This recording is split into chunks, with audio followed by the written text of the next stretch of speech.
ये भाजपा चला रही है, ये भाजपा चलवा रही है। हमारे पास भाजपा से भी ज़्यादा वोट है। वो अपने गठबंधनों के जरिए चुनाव जीतते हैं। जो भाजपा अपराजय होने का जो एक भ्रम पाल रखी थी देश में, उसके को तोड़ने के लिए जनता ने दंड दिया है भाजपा को। नमस्कार, लाइव सिटीज देख रहे हैं आप। मेरा नाम है आशुतोष। देखिए, देश की अगर बात करें, देश की सियासत की बात करें, तो पिछले कुछ दिनों से लगातार आप लोगों ने ये सुना होगा कि डिलिमिटेशन सरकार करना चाहती है, यानी परिसीमन करना चाहती है।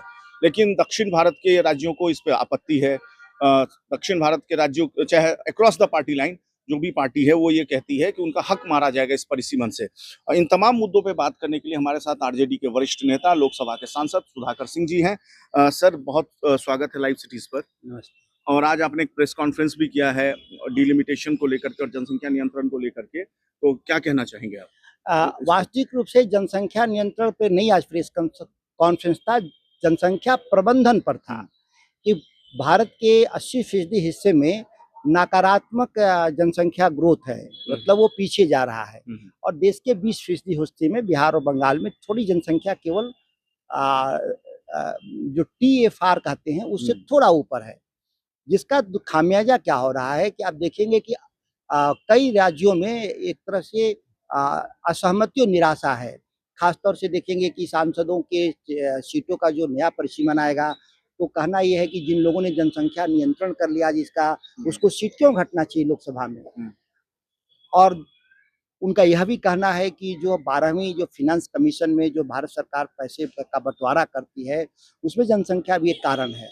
तो दक्षिण के भारत कहते हैं कि भाई हमने जनसंख्या कम कर लिया तो मेरा क्यों पैसा घटा रहे हैं। तो कुल मिलाकर के ये जो राष्ट्रीय समस्या है, वो कई इसके जनसंख्या के घटने का जो एक लेवल है, जैसे कि जापान और अमेरिका में आप कई खबरें सुनते होंगे कि वहाँ पे आदमी नहीं है काम करने के लिए, इतना तेजी से जनसंख्या घट गया। भारत में यह समस्या 10 साल बाद आएगी, करीब करीब इसको हम मानते हैं कि 15 साल बाद आएगी। 15 साल बाद भी बूढ़े लोग तो रहेंगे, संख्या रहेगी, एक काम करने वाले नौजवान नहीं रहेंगे 15 साल बाद, क्योंकि जो अभी की जनसंख्या वो 15 साल में बूढ़ा हो जाएगी। तो जो पैसा तो कमाता है नौजवान मेहनत करके, और अपने समाज को पालता है, अपने परिवार को पालता है, बूढ़े बुजुर्ग को। इस पर इसलिए हमने जो कहा कि जनसंख्या नियंत्रण की नीति को खत्म करे भारत सरकार, राज्य सरकार, अब जनसंख्या प्रबंधन पर एक विमर्श शुरू करे और एक राष्ट्रीय फ्रेमवर्क तैयार कर दे, जिससे कि हम आने वाली समस्या को निपट सकें। तो इसमें सर क्या मतलब आपके तरफ से क्या रोड मैप है, एक संक्षिप्त में? बहुत इसमें स्पष्ट रोड मैप है। जो बातें आपने प्रेस कॉन्फ्रेंस में कही उसको मैं उसी की बात कर रहा हूँ कि पहले ये सरकार स्वीकार करे कि हमारा जनसंख्या घट रहा है। जो स्टैंडर्ड रिप्लेसमेंट है वो 2.1 से घट करके 1.8 आ गया है।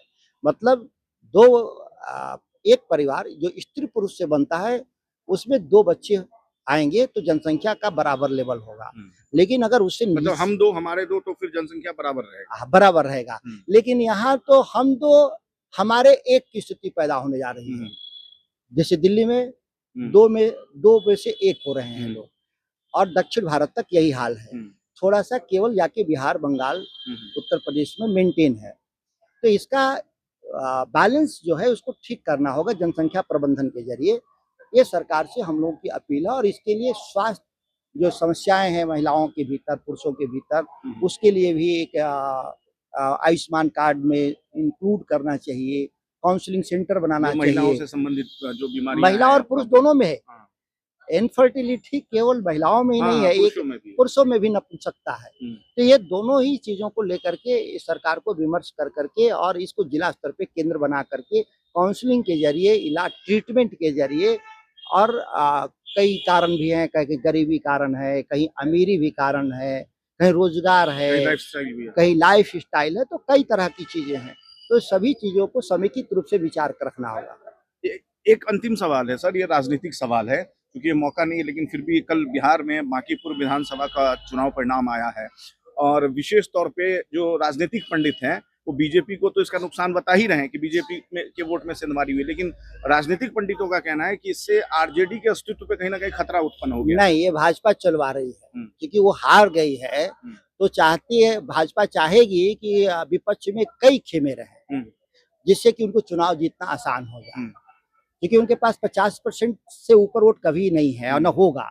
अब तो घट के वो 40 से नीचे जा रहे हैं हर जगह, इसलिए वो इस विमर्श को चला रहे हैं कि विपक्ष बट जाए और वो कम वोट पा करके भी चुनाव जीत जाए। तो इस झांसे में देश की जनता नहीं आएगी, पार्टियां हो सकती हैं, हो जा हमको ही मुख्य रोल में होना चाहिए, जिसको हम मान्यता है कि बांकीपुर भाजपा इसलिए हार गई कि वहाँ पे कोई लड़ रहा था, तो दतिया कैसे बीजेपी हार गई? मध्य प्रदेश वाला, वहाँ कौन आदमी लड़ रहा था? वहाँ नरोत्तम मिश्रा का फैक्टर बता रहे हैं।